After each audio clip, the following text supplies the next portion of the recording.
Pangasinan. Pantay Halalan 2025. Hindi ba napapansin ang inyong negosyo, mga kapaborito? Abay, magpa-advertise ka na dito sa DWJE 88.1 FM Radyo Pangasinan. We are located at the third floor of Jumel Building, A.B. Fernandez East, Tagupan City. Or you may contact us at 0968-444-4290 or 0956-168-4908. O bueno, mga kapaborito, magpa-advertise na! This is DWJE 88.1 FM Radio Pangasinan, whose sole mission is to inform, to educate, to entertain, delivering to all Pangasinenses news that is true, public service that is sincere, commentary that is fair, and entertainment that is proudly Pangasinense. This is your DWJE 88.1 FM Radio Pangasinan. Going beyond just being number one. Working towards total domination. Jad Dagupan, walay saksakay ang radio station ya iyayag nasaray Dagupenyo. Jad Bunuan Binlog. Paborito. Bunuan Bukid. Paborito. Bunuan Gese. Paborito. Kalmay. Paborito. Karae. Paborito. Tanjad Karanglaan. Paborito. Aya, so 88.1 Radyo Pangasinan. Balita sa umaga. Musika walang sawa. Pangasinan Gulf Waves Network Corporation. Sa Pangasinan, ito ang DWJE 88.1 FM Radyo Pangasinan. Paborito. Kahit saan sulok ng Pangasinan, Paborito. ikaw ang pinag-uusapan. Paborito. Ang radyo na paborito ng bayan. Paborito. DWJE 88.1 FM ang pinapakinggan. Paborito ng kabataan at matatanda. Paborito. Paborito. Paboritong pakinggan sa bus, tricycle, jeep at mga opisina. Paborito mo, paborito ko, paborito natin lahat. DWJE 88.1 FM Radyo Pangasinan. DWJE 88.1 FM Radyo Pangasinan.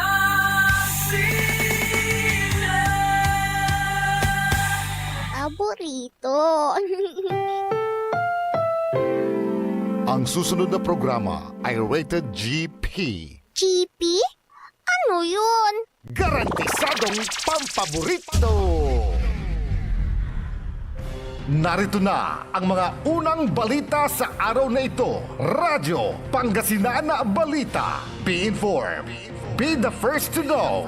Radyo Pangasinan Balita. Mga balitang naganap at nangyari sa huling 24 oras sa loob at labas ng Pangasinan. Radyo Pangasinan Balita. Dito lamang sa DWJE 88.1 FM. Paborito. At ngayon, narito na ang inyong tagapagbalita, Amor Ligaspi Diga. Good morning!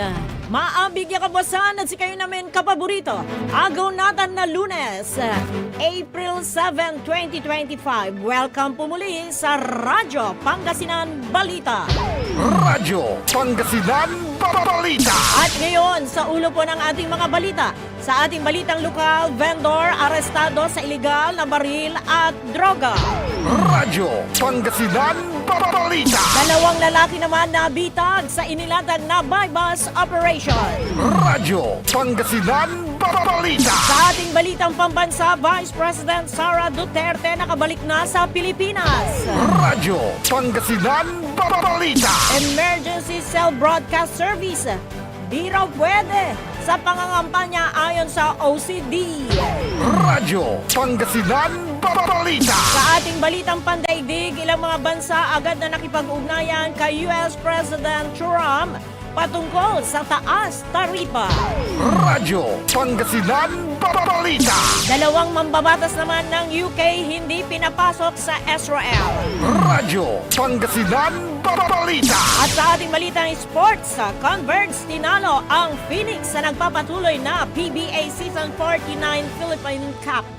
Radyo Pangasinan Balita. At Bolts tinambakan umano ang jeep. Radyo Pangasinan Balita. At sa ating balitang entertainment, Chris Aquino nagpasalamat sa kanyang mga kaibigan na tumutulong sa kanya para gumaling. Radyo Pangasinan Balita. Balik pageant naman ang Filipina-German na si Ana Lacrini. Radyo Pangasinan Balita. Bago po sa detalye ng ating mga balita, atin munang alamin ang lagay ng ating panahon sa pamamagitan ni Ma'am Helen Labadia ng Pag-asa, Dagupan City. Ma'am Helen, good morning! Good morning po sa ating lahat. Dalawang weather system ang umiiraw sa ating bansa. Ito yung Intertropical Convergence Zone ang nakapapekto sa Southern Mindanao. Easterlies naman ang nakapapekto sa nalading bahagi ng ating bansa. So yung Barm, Zamboanga, Peninsula at yung Palawan ay makakaranas ng maulang na papawin na may kalagat at ulan pagkulot pagtimlat. Ito po dahil sa Intertropical Convergence Zone. So yung Metro Manila at nalalading bahagi ng ating bansa ay bahagi maulap hanggang sa maulap na papawin na may kalagat na ulan pagpulog at pagtimlat. Ito po dahil sa easterlies. Wala namang ginapantay ang bagyo o low pressure area sa ating sa loob o labas ng ating Philippine Area of Responsibility. Wala din pong giluwagin na nakataas kaya ligtas pumalaw o malilig na sasakyan pandagat. Mula dito sa Pag-asa Dagupan, magandang umaga po. Maraming salamat, Ma'am Helen Labadia ng Pag-asa, Dagupan City. Radyo Pangasinan Balita.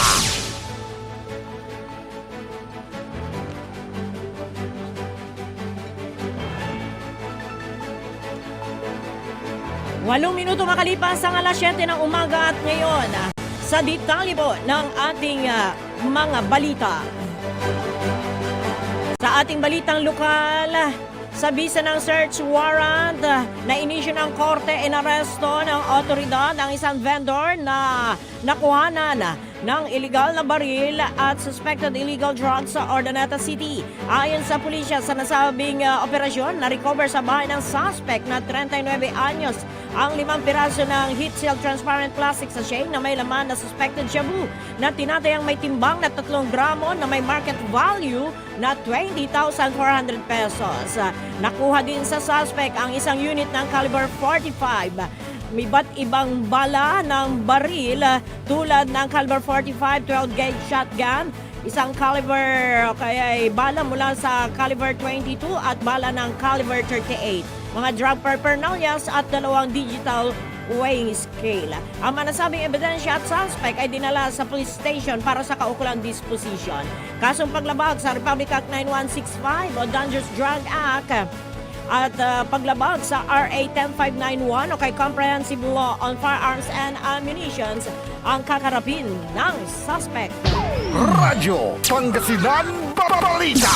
Samantala, nabitag naman sa inilatag na buy-bus operation.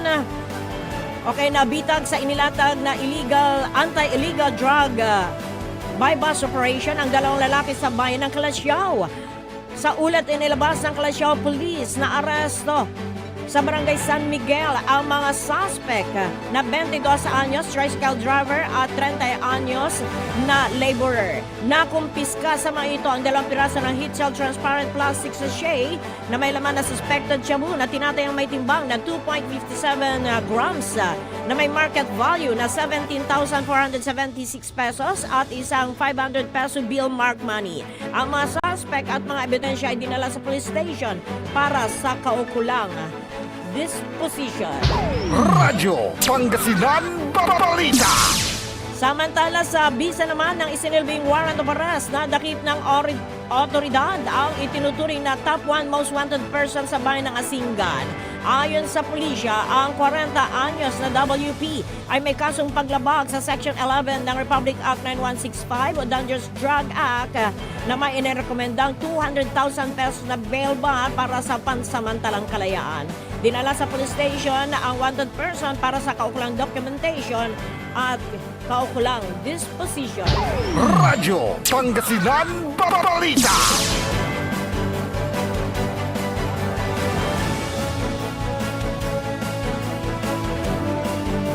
Labing isang minuto makalipas ang alas 7 na umaga at ngayon, sa ating balitang pambansa, ibinahagi ni House Deputy Majority Leader at La Union Representative Paulo Ortega V ang panibagong mga pangalan na tumanggap ng confidential funds ng Office of the Vice President o kay OVP at Department of Education. Ilan sa mga listahan na nakasulat ay ang mga apelyedong Magellan, Fionas at Ewan. Dagdag pa ng mambabatas na ang pangalan gaya ng Hanelet, Camille C., Fiona Biong, Fiona Villegas at Joel Linangan ay binipisaryo ng 500 million pesos na confidential fund ng OVP. Habang ang mga pangalan ng Fiona Ranites, Erwin Ewan, Ellen Magellan at Gary Tanyada ay nakatanggap ng bahagi ng 112.5 million pesos na confidential fund mula sa DepEd. Ang nasabing mga pangalan ay kawalang o kaya ay walang opisyal na petsa ng kapanganakan, kasal o petsa ng kamatayan mula sa Statistics o kay Philippine Statistics Authority. Git pa ni Ortega na hindi na nakakatuwa ang mga nadiscover nilang pangalan dahil ito ay sumailalim o kaya sumasalamin kung gaano kaseryoso ang gobyerno sa mga disbursement ng pera ng taong bayan. Magugunit ang noong December ng nakaraang taon na magsumite ang House Committee on Good Government and Public Accountability na 1,992 individuals na sangkot sa hindi tamang paggamit ng confidential fund ng OVP. Base na rin sa pananaliksik ng PSA na 670 sa 1,992 na pangalan ay may kapareha sa record ng PSA. Habang 1,320 dito, 1,322 dito ang walang birth records.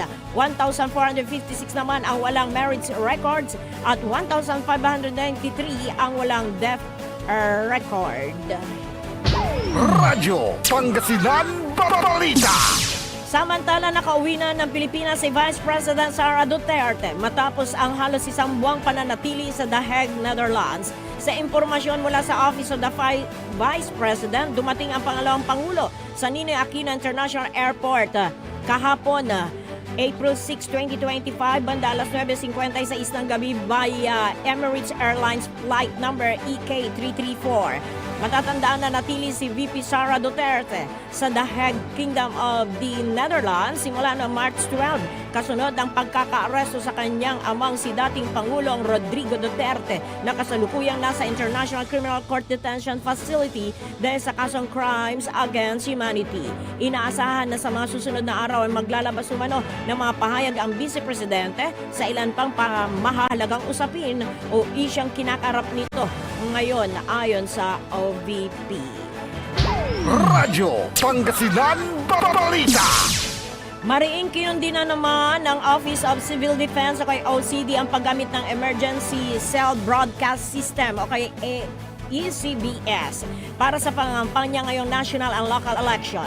Ito ay matapos na makatanggap ng mga ulat ang kanilang tanggapan na maraming residente mula sa mga probinsya ang nakakatanggap ng mga mensahe na hinihimok silang iboto ang partikular na mga kandidato. Sa isang pahayag na inilabas ng OCD, binigyang diin ng ahensya na mahigpit na ipinagbabawal at mapanganib ang paggamit ng ECBS bilang bahagi ng pangangampanya ng mga kandidato ngayong panahon ng eleksyon.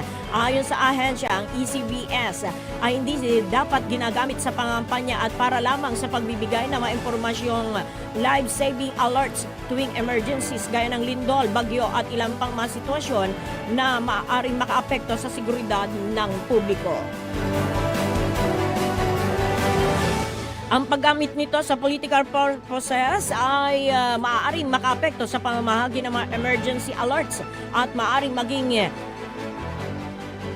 threat sa buhay ng mga mamayang Pilipino. Samantala, pinaalalahanan naman ng ahensya ang mga kandidato na ang ECBS ay ginagamit para sa mga urgent emergency notifications at hindi para gamitin bilang campaign platform dahil sa maaarian niya itong pagugatan ng pagkalito lalo na kung dumating ang mga matinding krisis sa bansa. Sa ngayon, kinumpirma naman ng ilang service providers na hindi nila ginagamit ang ECBS lalo na kung hindi ito para sa mga emergency purposes, habang inuudyok naman ng OCD ang mga ito na panatiling protektado ang integridad ng kanilang mga emergency alert systems at siguruhin gagamitin ito sa tama. Radyo Pangasinan Balita. 16 na minuto makalipas ang alas 7 ng umaga at sa karagdagan pa po ng ating mga balita, posibleng ma-deliver na ang F-16 fighter jet na planong bilhin ng gobyerno ng Pilipinas mula sa Estados Unidos simula sa susunod na taong 2026 o kaya sa 2027. Ayon sa Philippine Ambassador to the United States, Jose Manuel Romualdez, by tranches ang gagawing delivery ng Amerika. Inaprubahan na kasi ng US ang pagbebenta ng $5.58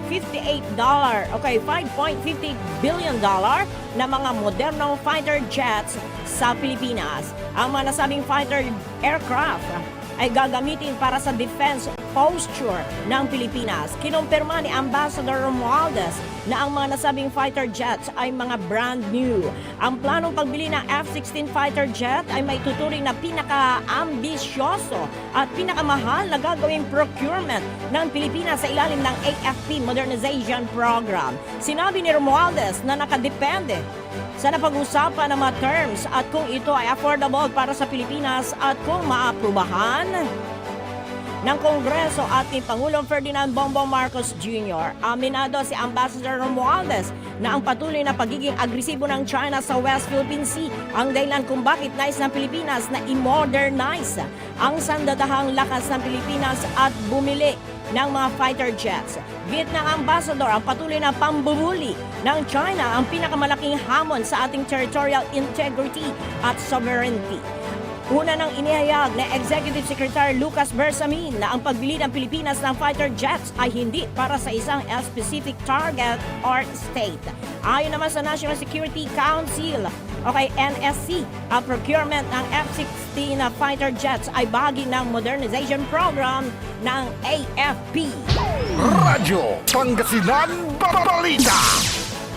Tinatayang nasa 1,804 piece beneficiaries naman ang nakiisa sa programang trabaho at serbisyong pangkalusugan sa Bagong Pilipinas sa Antipolo City, Rizal. Ang nasabing programa ay pinangunahan ni President Bongbong Marcos Jr. Hatid ng programa ang serbisyong pampubliko, pangkabuhayan at pangkalusugan mula sa iba't ibang ahensya ng pamahalaan gaya ng DSWD, DOLE, Department of Health at DA at iba pang ahensya. Nais ni President Bongbong Marcos Jr. na ilapit sa mga kababayan ang mga programa, mga serbisyo ng gobyerno. Ininspeksyon ng Pangulo ang medical mission ng Department of Health kung saan nasaksihan niya ang pamamahagi ng iba't ibang anti-dengue commodities at inoobserbahan ang mga serbisyong medikal na ibinibigay tulad na screening, laboratories, x-rays at iba pa. At sa pagbibigay ng karagdagang gamot, nilibot din ng Pangulo ang job fair na inorganisa ng Department of Labor and Employment kay DOLE, kung saan may mga bakanteng trabaho ang mga naghahanap ng trabaho na benepisaryo ng Assistance to Individuals in Crisis Situation Program at tulong pinansyal sa mga benepisaryo ng AICs at maging sa Pantawid Pamilya Pilipino Program kay 4Ps ng Department of Social Welfare and Development. Ang DOLE naman ay namahagi ng iba't ibang integrated livelihood program packages sa ilang benepisaryo at nagsagawa ng orientation sa isa pang hanay ng mga tatanggap sa ilalim ng tulong pangkabuhayan o kay panghanap buhay sa ating disadvantaged o kay displaced workers o kaya tupad program. Radyo Pangasinan Balita. 20 minuto makalipas ang alas 7 ng umaga at ngayon sa ating balitang pandaigdig. Nakatakdang magpulong ng personal sina US President Donald Trump at Israeli Prime Minister Benjamin Netanyahu. Si Netanyahu ang unang world leader na bibisita sa White House matapos na ipinatupad ni Trump ang mataas na taripa sa mga bansa. Giit ni Netanyahu, nais lamang niyang bigyang mahalaga ang personal na connection nila ni Trump. Ilan sa mga maaring talakayin ng dalawang leader ay ang pagpapatupad ng ceasefire sa Gaza. Magugunita noong February nang magkita na ang dalawa kung saan ilan sa mga natalakay nila ay ang hakbang para tuluyang ipatupad ang ceasefire. Radyo Pangasinan Balita. Samantala, hindi pinatuloy sa Israel ang dalawang Brito na miyembro ng parlamento. Sina Abdisa Mohammed at Yuan Yang ng Labor Party ay bahagi ng parliamentary delegation nang harangin sila sa border. Nagtangka umano ang dalawa na manguna sa anti-Israel activities. Dahil sa pangyayari ay agad silang pinabalik sa London. Ang nasabing insidente ay siyang pinakahuling insidente kung saan hindi pinapasok ng Israel ang madayuhang mambabatas at dignitaries na bumabatikos sa kanilang bansa. Radyo Pangasinan Balita. Aabot naman sa 50 na bansa ang nakipag-ugnayan kay US President Donald Trump para simulan ang usaping pangkalakalan.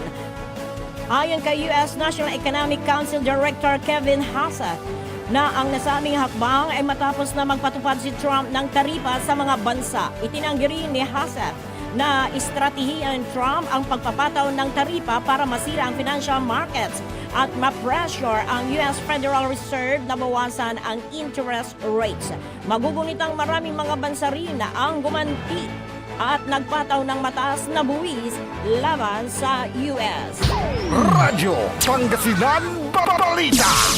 At sa ating huling balitang pandaigdig, kaliwat ka ng kilos protesta ang isinagawa ng anti-US Donald Trump sa iba't ibang bahagi ng US. Ang hands-off protest planners ay isinagawa sa 1,200 na lokasyon kabilang ang lahat ng 50 states sa US. Ilang libong katao na ang nagtungo sa kalsada ng Boston, Chicago, Los Angeles, New York at Washington DC para kontrahin ang mga programa ni Trump.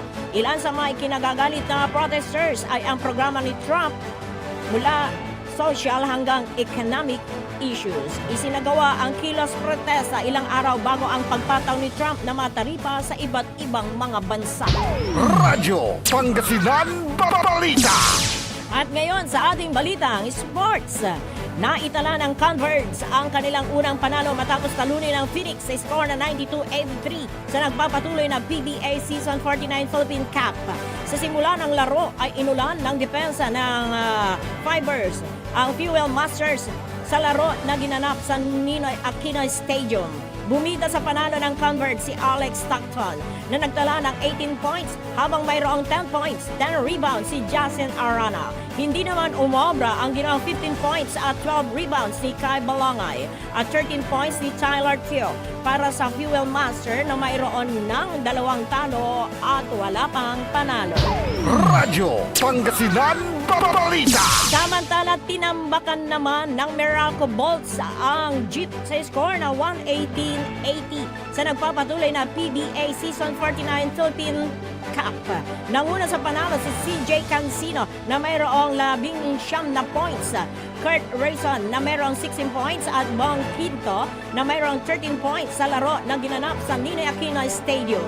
Umabot pa sa 42 points ang kalamangan ng Bolts kung saan hindi na nakahabol pa ang Jeep hanggang sa pagtatapos ng kanilang laban. Mayroon ng 2 panalo at wala pang talo ang Bolts habang ang Jeep ay mayroong 1 panalo at 1 talo. Nasayang naman na ang nagawang 23 points ni Mark Sanggawan at tig 11 points ni Stanley Pringle at Aljon Molesio para sa Jeep. Radyo Pangasinan Balita. 24 na minuto makalipas ang alas 7 na umaga at ngayon sa ating balitang entertainment. Pinasalamatan ni Chris Aquino ang mga fans at kaibigan na nagbibigay ng suporta matapos ang pakikipaghiwalay nito sa doktor na nobyo. Dagdag pang ito na bukod pa dito ay may ilang kaibigan siyang nagpapadala ng mga pagkain kung saan nakakatulong ito para manumbalik ang kanyang gana sa pagkain. Ibinahagi rin ng TV host ang ginagawa niyang pagtila sa paggamutan kung saan maaga na itong nagtutungo sa mga appointment niya sa mga paggamutan. Magugunitang patuloy ang ginagawang gamutan ni Chris Aquino sa kanyang autoimmune disease. Radyo Pangasinan Balita. Samantala, balik pageant ang Filipina-German na si Anna Lacrine matapos itong piliin upang maging kinatuan ng Germany sa Miss Supranational 2025. Ibinahagi niya ang balita sa kanyang Instagram kung saan sinabi niyang ikinararangal niyang maging kinatuan ng Miss Supranational Germany 2025. Noong 2023, naging second runner-up si Anna sa Miss Globe pageant sa Tirana, Albania at tinanghal na binibining Pilipinas Globe kung saan siya rin ang nagwagi ng Best in Swimsuit. Radyo Pangasinan Balita. Habang ang kinatawa naman ng Pilipinas na si Tara Valencia mula sa Baguio City ay naghanda na rin para sa nalalapit na patimpalak na magsisimula sa June 9 at magtatapos sa June 28 sa Poland. Radyo Pangasinan Balita. Sumain niyo ang mga balita. Dito po sa ating lalawigan ng Pangasinan, mga balita sa ating bansa.